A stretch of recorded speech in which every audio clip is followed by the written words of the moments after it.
আগামী দিনেও আমাদের এই লোকসভা নির্বাচন আমরা করব। ওর এক্সপায়ারি ডেট আমি দেখতে পাচ্ছি। সংহতি যাত্রার দিনেই অসহিষ্ণু কথা, মঞ্চ থেকে হুমকি দিলেন তৃণমূল নেতা।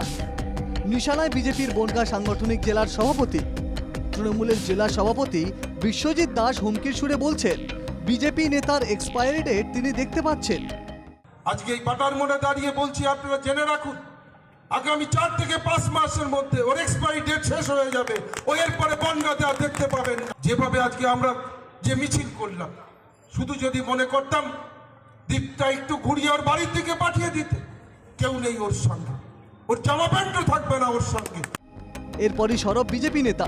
তার ও পরিবারের কারো কিছু অঘটন ঘটলে বিশ্বজিৎই দায়ী থাকবেন, অভিযোগ করছেন দেবদাস।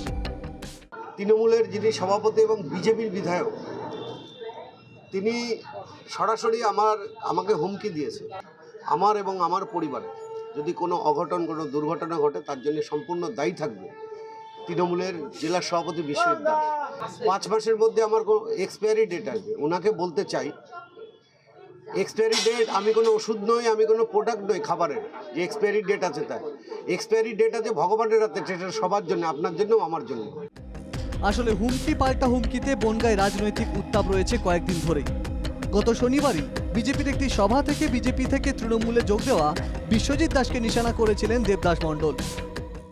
বহু চেষ্টা করেছেন আমার মারার, পারেননি। আমি সেদিন বলেছিলাম, এই জায়গায় দাঁড়িয়ে বলেছিলাম, যাকে রাখে সাইয়া মার সাকে না কই, ভগবান যদি আমায় রাখে আপনি আমায় মারবেন কি।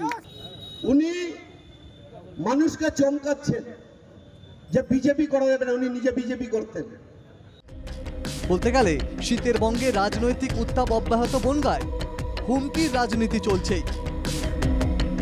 বনগাঁ থেকে প্রথম পালের রিপোর্ট, NK টিভি বাংলা।